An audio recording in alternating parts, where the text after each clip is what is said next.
O Templo de Salomão, ou também chamado de Primeiro Templo, foi feito com o objetivo de substituir o tabernáculo, sem que a essência fosse perdida.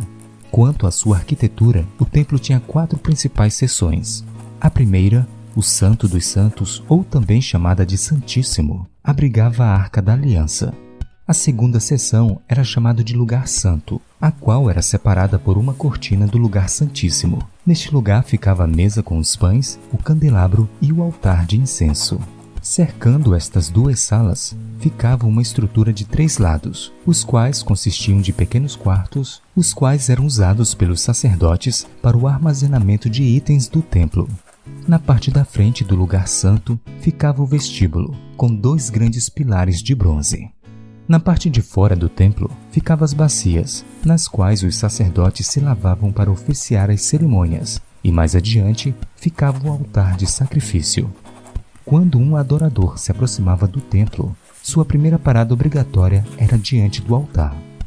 Por que eles colocavam o altar do holocausto na primeira posição do pátio? A resposta é bem simples. Observe. A primeira coisa que devemos fazer antes de entrar na presença de Deus é oferecer um sacrifício.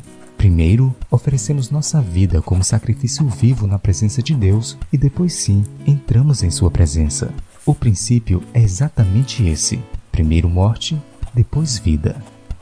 No capítulo 4 de 2 Crônicas, encontramos em detalhes a narrativa da confecção dos móveis e os utensílios do templo.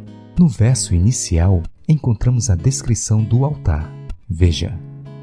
Também fez um altar de bronze, de 20 côvados de comprimento, 20 de largura e 10 de altura.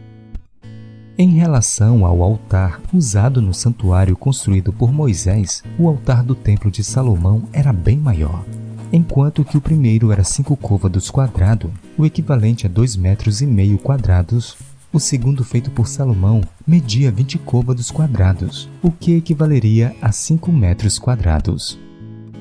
Toda a arquitetura do templo, assim como seus serviços, foram idealizados por Deus para ilustrarem diariamente o plano da redenção. Cada detalhe apontava para Cristo e para seu sacrifício no lugar do pecador. Ao lado do altar era onde os animais inocentes eram mortos no lugar de seus ofertantes e em seguida eram queimados. Você consegue imaginar como era chocante para uma pessoa assistir à morte de um inocente em uma cerimônia aparentemente tão cruel? Porém, o impacto desta cerimônia era proposital.